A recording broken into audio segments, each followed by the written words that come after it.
Welcome back to another technical deep dive here in the debug zone.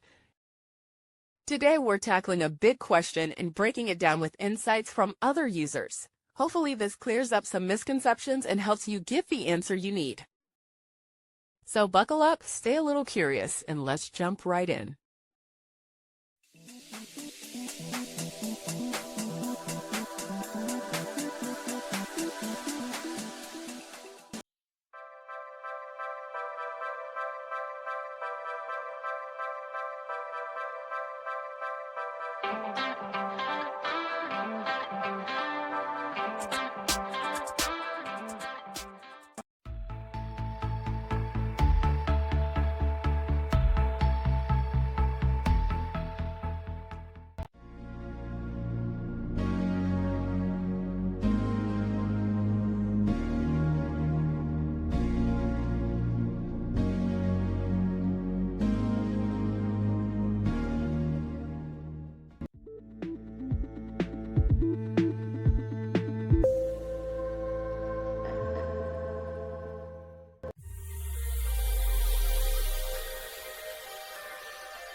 And that's a wrap.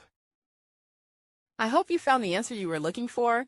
If you did, take a second to hit that subscribe button. It really helps out. And let me know in the comments which solution worked best for you.